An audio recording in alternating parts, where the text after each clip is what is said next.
Thanks, Mike, and thanks everybody for joining this call. I'm Insha Rahman. I'm the Vice President of Advocacy at the Vera Institute of Justice. We're a national organization that works on criminal justice and immigration reform. We've been around for over 60 years, and we have received federal funding through Democratic and Republican administrations. 2 Fridays ago, we got notice from the Department of Justice that all 5 of our federal funding grants were summarily terminated, effective immediately. It's the sum total of VERA's federal funding.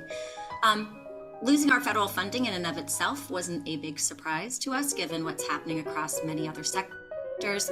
But the first sign for us that we were being targeted in some way was that of many of our other peer organizations, we're the only ones who got a notice ending our federal funding.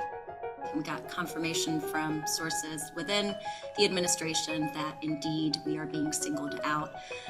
Then a week ago, we got an email from D.O.G.E asking for a meeting, and the email said essentially this: we'd like to discuss assigning a D.O.G.E team to your organization, and if we don't hear from you, we're going to assume you are failing to comply with the president's executive order. Now, mind you, we are a nonprofit, independent, mission-driven organization. The only hook there would be federal funding, but even that should not be enough. And when we responded and said, yes, we'd be happy to meet, in what executive order, they wrote back with the executive order from January 20th about establishing D.O.G.E, which only applies to federal agencies. We met with D.O.G.E earlier this week on Tuesday, and it became very apparent that they didn't know that they had cut off our federal funding, and that they have no basis at all, but especially no basis if they believe it is federal funding, to investigate us or inquire about us, and certainly not to install a team.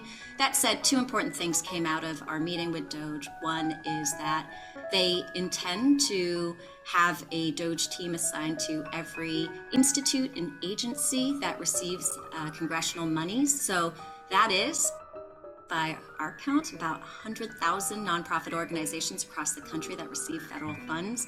So that is a sense of what they are planning to do next.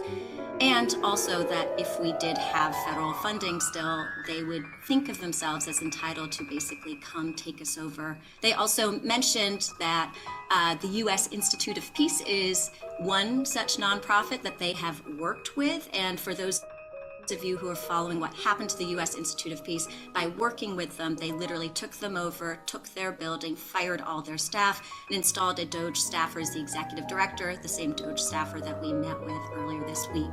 So for us at